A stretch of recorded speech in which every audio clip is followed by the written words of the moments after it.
நண்பர்கள் அனைவருக்கும் வணக்கம். இன்னைக்கு நம்ம இந்த வீடியோல தமிழகம் முழுவதும் ரேஷன் அட்டைதாரர்களுக்கு மிக முக்கிய புதிய அறிவிப்பு ஒன்று வெளியாகி இருக்கு. ஸோ அதை பத்தி தான் இப்ப நம்ம பார்க்க போறோம்.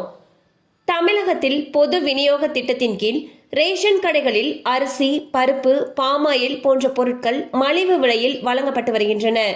இந்நிலையில் நியாய விலை கடைகளில் பொருட்களுடைய எடை குறைவாக வழங்கப்படுகிறது என்ற குற்றச்சாட்டு நீண்ட காலமாக இருந்து வருகிறது.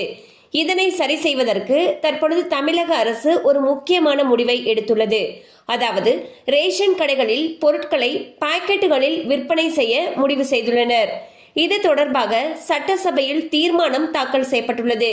அதன்படி முதல் கட்டமாக சேலம் மாவட்டத்தில் உள்ள நியாய விலை கடைகளில் ரேஷன் பொருட்கள் பாக்கெட்டுகளில் விற்பனை செய்யப்படுகிறது. இதனைத் தொடர்ந்து தொகுதிக்கு ஒரு நியாய விலை கடையை தேர்வு செய்து பொருட்களை பாக்கெட்டுகளில் விற்பனை செய்ய முடிவு செய்துள்ளனர். மேலும் இதற்கு பொதுமக்களிடம் கிடைக்கும் வரவேற்பை பொறுத்து தமிழகம் முழுவதும் இந்த திட்டம் நீட்டிக்கப்படும் என்று உணவு வழங்கல் துறை தெரிவித்துள்ளது. ஸோ பாத்தீங்கன்னா இனி ரேஷன் பொருட்களை பாக்கெட்டுகளில் விற்பனை செய்யறதுக்கு தமிழக அரசு முடிவு செஞ்சிருக்காங்க. முதற்கட்டமாக சேலம் மாவட்டத்தில் இருக்கக்கூடிய நியாய விலை கடைகள்ல ரேஷன் பொருட்களை பாக்கெட்டுகள்ல விற்பனை செஞ்சுட்டு வந்துட்டு இருக்காங்க. இதுக்கு அடுத்து பாத்தீங்கன்னா தொகுதிக்கு ஒரு நியாய விலை கடையை தேர்வு செஞ்சு பொருட்களை பாக்கெட்டுகளில் விற்பனை செய்யறதுக்கு முடிவு செஞ்சிருக்காங்க.